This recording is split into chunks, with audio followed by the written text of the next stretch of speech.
Video walkthrough on Heartland Mallard. Start in the back. You're pre-wired for a backup camera. It does not have a backup camera, but you're pre-wired for one. If you want us to, we can install it for you, and then it uses power off your marker lights, so the running lights on your tow vehicle have to be on. Get a mount for an exterior grill. You pull this pin up here, slide it out. The grill is still all boxed up, so it's a brand new grill. You hook it on there, and then it's got a propane line. You hook to this quick disconnect there, and there's a valve you open. Very simple.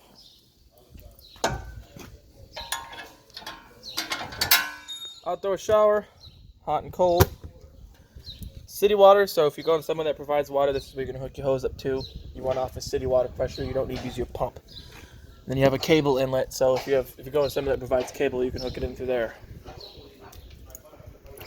Seals for your slide, every once in a while you're going to check them, make sure they're not dry or cracked or anything like that. And then once a year, I recommend getting done slide out maintenance. And you can do that because we sell the materials, or you can have us do it. Super simple. 50 amp short cord. This is your short cord, and then this will come with it. We'll have it in the front compartment for you, and they're usually about 25-30 feet long. Exhaust for your furnace. Just keep it clean in here. They make a screen for it. They don't recommend you run it with the screen. In the back, you got your gray tank on your left, black tank on the right, and then always make sure these are closed before you take the cap off. I always push them in. And then I always do my black tank first, and then my gray tank. That'll flush out the hose, which you can then store when your bumper caps come off. That's going to be the perfect spot to store your sewer hose. This does not come with a sewer hose. That's going to be something you folks will have to purchase. Moving along.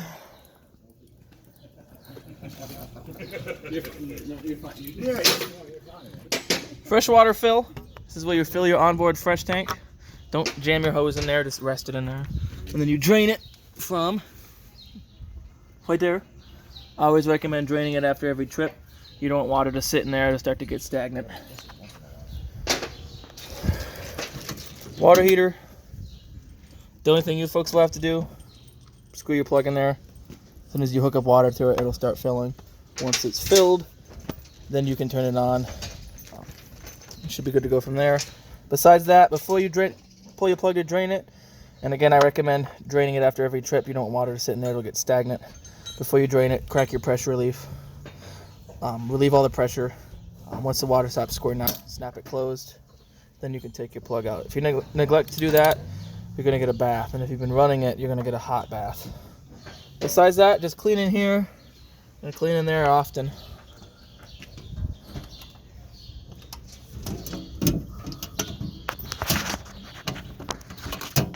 Close it just like that.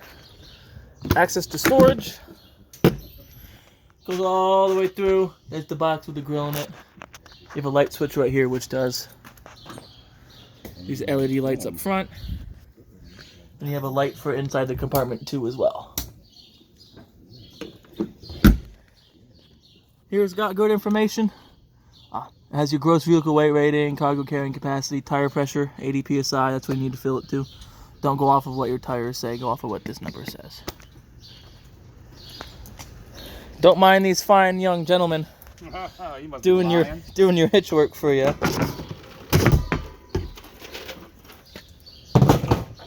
Dual 20-pound cylinders. They're all full, so you don't have to worry about getting them filled. You got your automatic changeover regulator here. Whatever it's pointing to, it's going to pull from first. Once it stops, it'll switch to the other one automatically if you were to have the other one on.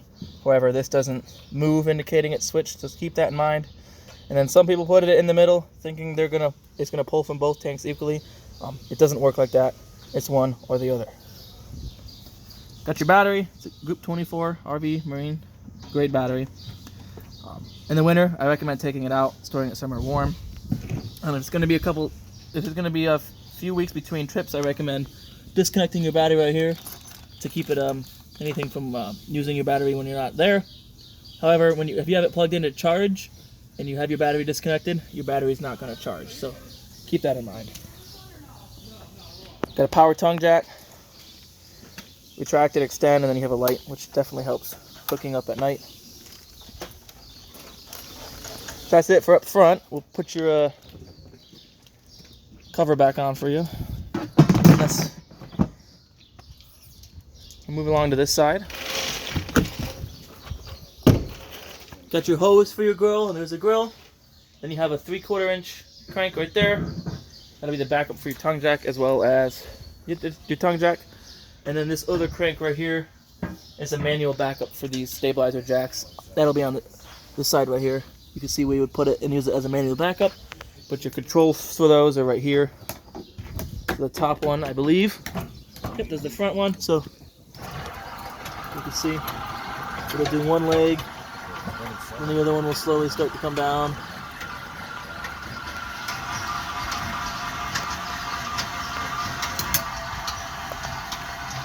Just like that. It won't go all the way. And then the back ones work exactly the same. Now, these are not leveling jacks. These are stabilizer jacks. Do not try to use these to pick up the front of your camper or the rear of your camper to get it level, because you'll trip the onboard breaker. It's a self-resetting breaker, so it'll reset. But if that ends up failing for any reason and you bend one of these jacks, that's not a warrantable issue. It's because you misused the jacks. If you want your trailer to be level, use your tongue jack to get it front to back. If you want it side to side as you're backing in, you put some blocks under your tires to get it level side to side. Intake and exhaust for your fridge, just keep them clean. Just keep it clean back there. You can even pop these off and clean back there if you'd like. Exterior range vent, if you are using your range hood with the fan on, pop this open so it actually puts the exhaust somewhere. If not, close it overnight, and when you travel, that way it's not flopping. Outdoor power, it's GFCI protected. All your GFCIs are on the same circuit. If one's gonna trip, they're all gonna trip. And you have a black tank flush. So when you're dumping your black tank, you can hook a hose to here, turn it on. There's a nozzle built in the tank that'll flush it out. Get a big outdoor kitchen. And then another GFCI outlet, as well as a cable. Coax outlet, so if you wanted to have your TV out here, you could. Light switch for in here. Mini fridge, this only works when you're plugged in. So it does not work like on propane like your other fridge does. And you have plenty of other, you have a little slide out area. Slide out cooktop, well not cooktop, but like a exterior, more counter space really. And then a sink with plenty of storage in here too. And then my only little tip of advice is I always stand to the side when I raise these doors up, because sometimes there's a lot of tension, a lot of pressure in those struts, and you might get bopped in the chin. And you do have access to your bathroom from outside. We'll make our way to the inside. And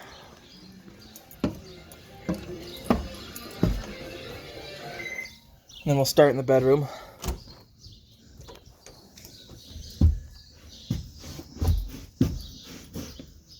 Light switch for your bedroom in here. Very simple, emergency exit in here. Lift it up, push it, use it like that. For a regular window, if it's an emergency, you push all the way out, grab the screen, pull it off, and jump out the window. Dual lights over the bed. Outlet right there, which turns on. And then a light switch next to that, which turns on these decorative LEDs. Nice, big old sleeping area. And then you do have some storage under your bed, as well as storage down there.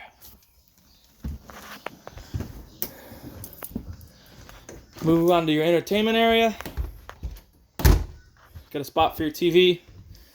You mount it out of here. Run everything through here. Through your coax right here. If you're using your onboard antenna, make sure that's on. If you're using the cable, turn that off. Then you can plug your TV in with these, because this will act as a standard definition DVD player. And then the nice thing about that is you pull this pin, rotate this whole TV assembly, and now you have a TV in the bedroom.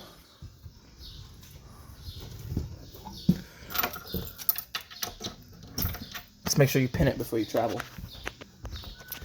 So your radio, super simple to use. Power on and off. Volume, you have different zones. Zone 1 is inside, so you can turn inside off. Have it just be outside, or vice versa, have it just be inside, or both, or neither. And then these numbers right here, push and hold to save a preset. Skip to the channels, pause, play, all your controls for your DVD player as well. Bluetooth, and then this also selects source. You have auxiliary, USB. Then you also have headphone jacks. I don't know who's going to be using headphone jacks, but when you put a DVD in there and watch it on your TV, it will pipe the audio through your speakers in here, which is nice. So this is, you're partially set up for a Wi-Fi booster. We'd have to install the actual thing on the roof. So that's the switch for it. Lights, your awning light right there. Main living area lights, slide outs. This will be your driver's side slide. The other one's your passenger side slide. And then there's another control for your rear side back there. And your controls for your awning. Hit and hold it to go out.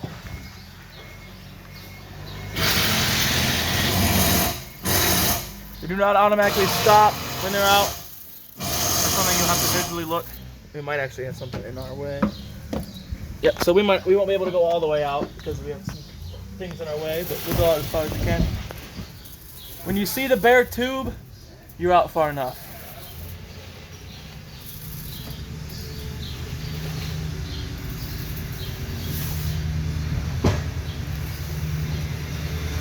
Just like that, there we go. And then they are adjustable. You just pinch in these detents right here, then you can grab right here to raise and lower to pitch off one end if it's raining, so you can have water come off to the side, and rather than all the way along the edge. Now if it starts getting real bad, real stormy, real windy, roll your awning in, and if you roll it in wet, as soon as you get the chance to, roll it back out to let it dry out.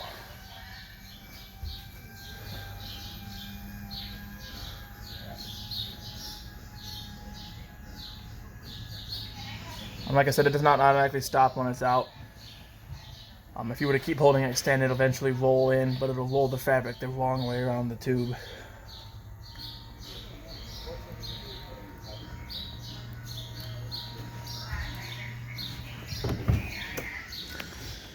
Move on to your fridge. Fridge is very simple to use. You got on or off, auto, or gas. This gas is off right now, so more than likely the check light will come on saying there isn't any gas. Auto defaults to 110. If you have 110, that's what it'll use. If you were to lose power, it'll switch to running off of propane automatically. These do, however, take longer than a normal fridge to get the temperature. They take about 6 to 8 hours to get to operating temperature. Let's turn that off. Microwave works just like your standard microwave. If you're not plugged in, it won't work. Range light of the fan. Takes a little while to spin up. Then you can hear it. Cooktop, super simple to use. Got a folding glass top. Turn this to the flame. Twist and hold. Should be burning all the gas out of the lines, and there it goes. It's super simple to use. You can even turn them all onto the flame and spark them all at once. Get a light. You hit up on the light. It does just the knobs. Down does the knobs and is your oven light. Speaking of your oven, to light your oven is a little bit different of a procedure. You can see back there, there's a pilot. Your pilot is controlled by this sparker right here, so you don't need to use a lighter. But you turn this to this little flame, push the knob in, and as you're pushing it in, you twist that until the pilot's lit, and then you can turn it to whatever temperature you want.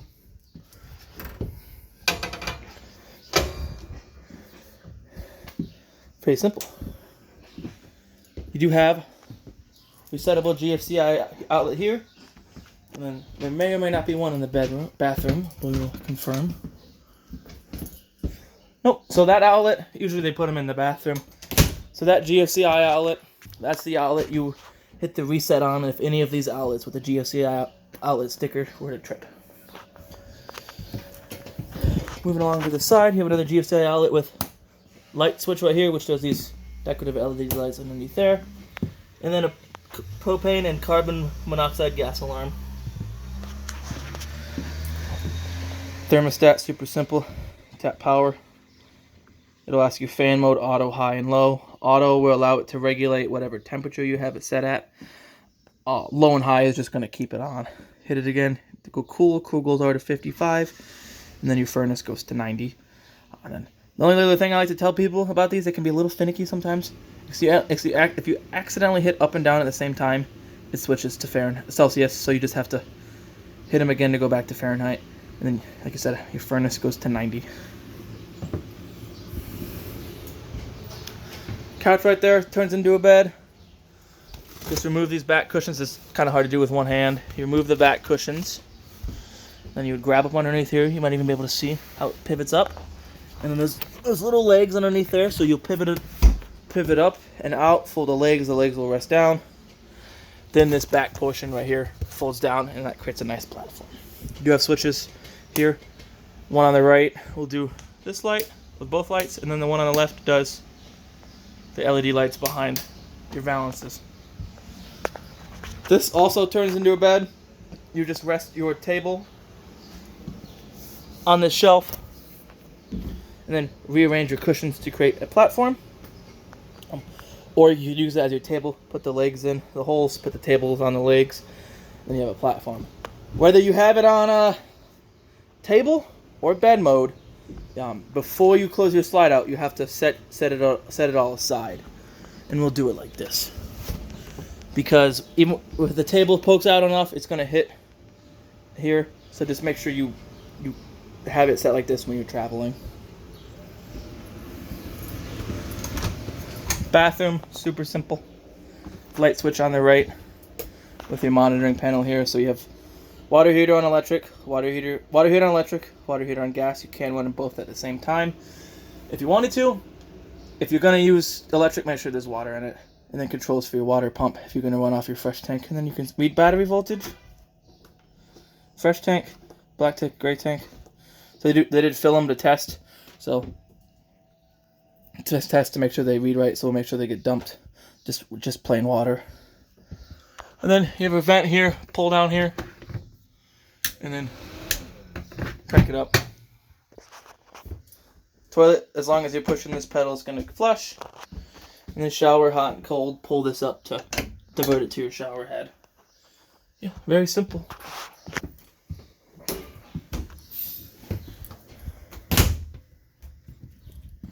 This is your control for your slide out in here. Make sure your door is closed when you operate your slide out.